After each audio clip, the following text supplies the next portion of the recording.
ఇంకొక ప్రశ్న ఉన్నది. మావోయిస్టుల ఈ మధ్య వరుసగా లొంగిపోతున్నారు, లైన్ కట్టిరు.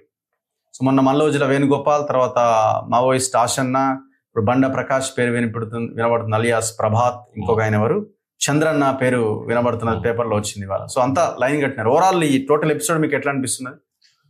అది రావాల్సిందే, అది కాలం చెల్లిపోయింది ప్రస్తుతానికి. వాళ్ళు ఉండి అనవసరంగా వాళ్ళు చచ్చిపోవాల్సిన అవసరం లేదని మనం చాలా సందర్భాలలో మనం చర్చలలో చెప్తూ వచ్చినాము. సో బరాబర్ వాళ్ళ పంత ఆయుధాన్ని మాత్రం వదలాలి. పక్కా ఓటు సైడ్ తీసుకొచ్చి రాజ్యాధికారం ఓటు ద్వారా తీసుకొచ్చుకొని వాళ్ళు అనుకునేటి అన్ని కనుక ఈ లైన్ లో కనుక చేసేది ఉంటే వేరే తిరిగి ఉంటుంది.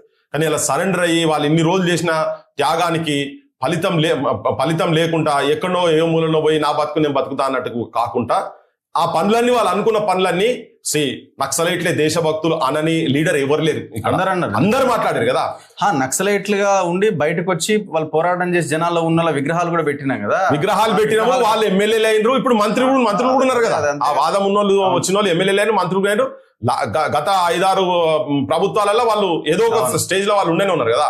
సో వాళ్ళ దగ్గర పోయే ఇష్టం లేకుండా ఒక కొత్త రాజకీయ నిర్మాణాన్ని చేసి ఇటు సైడ్ రావాల్సిన అవసరం. ఇప్పుడు నువ్వు మిలిటరీతో కొట్లాడలేరు. LTTE most dangerous deadly organisation. అసలు సూసైడ్స్ అని మొదలు పెట్టిందే ఎల్టీటీఈ, ప్రభాకరన్ ఆలోచనతోటి. అటువంటి సూసైడ్ బాంబర్స్ ను పెట్టిన వాళ్ళే మిలిటరీ ముంగట ఆగలే. ఐపీకేఎఫ్ పోయింది, వాళ్ళ మిలిటరీ శ్రీలంక పోయింది. సో ఒకసారి ప్రభుత్వానికి ఎదురుగా నువ్వు ఆయుధాలు పట్టుకొని కొట్లాడలేవు. సో నీ అది ఉట్టిగా నువ్వు సూసైడల్. అది అందులో ఇప్పుడు మనం 2025 లో ఉన్నాం. అది టెక్నాలజీ పెరిగింది. టెక్నాలజీ ఇప్పుడు మనం ఈడ కూర్చొని మాట్లాడేది ఎక్కడో జగదల్పూర్ లో సుకుమాలో కూర్చొని రిమోట్ ఏరియాలో రగేం మాట్లాడిండు, పృథ్వీరాజ్ ఏం మాట్లాడిండు, ఆయన ఇంటర్వ్యూలో చెప్పిండు కదా. సో ఆ స్థాయికి ఇప్పటి నుంచి తెలంగాణ మూవ్మెంట్ అప్పుడు కిషన్ జీ కూడా కొంతమంది ఉస్మాన్ యూనివర్సిటీలోకి ఫోన్లు చేసి మాట్లాడిండు. తెలంగాణ మూవ్మెంట్ సీరియస్ 2009 లో నేను చెప్పేది.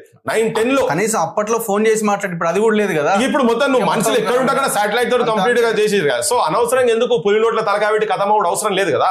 పంతా మార్చాల్సిన అవసరం ఉంది. సో ఇవాళ జనం కూడా రెడీగా లేరు దానికి. వాళ్ళు కూడా నీ సిద్ధాంతకర్తలు కూడా జనం ఎట్లున్నారో దానికి అనుగుణంగా బొమ్మన్నారు. జనానికి ఆలోచన విధానానికి వ్యతిరేకంగా కూడా బొమ్మని చెప్తలేరు. సో ఇప్పుడు వాళ్ళు వచ్చి ప్రజాక్షేత్రంలో వచ్చి బొచ్చడు సమస్యలు ఉన్నాయి. మన బోటులతో పాటు పని చేసినా, వాళ్ళు పని చేసినా, మనమైతే ఎట్లా అదే పనిలో ఉన్నామో ఆ పనే చేస్తుంటాము. చేసినా కానీ అది ప్రజలకు రేపుకు ఉపయోగపడే పని ఉంటుంది. వాళ్ళనేదో ద్రోహులు ఈహులు అనాల్సిన అవసరం కూడా మనకేం లేదు. కాకపోతే కొంచెం నిన్న ఆయన వేదిక మీద నవ్వుకుంటా ఇట్లంటా చేసే వరకు కొంచెం చాలా మందికి ఇబ్బంది అనిపించింది. నిజంగా కూడా అంటే ఆ త్యాగానికి సార్థకత లేనటువంటి బాడీ లాంగ్వేజ్ కూడా అట్లా అనిపించలేదు. కానీ ఒక బాధలో ఉండాలి.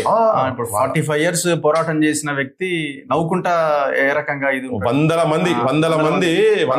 మంది ప్రాణాలు పోగొట్టుకున్నారు. వందల కాదు, వేల మంది ప్రాణాలు పోగొట్టుకున్నారు. కొన్ని లక్షల మంది మీ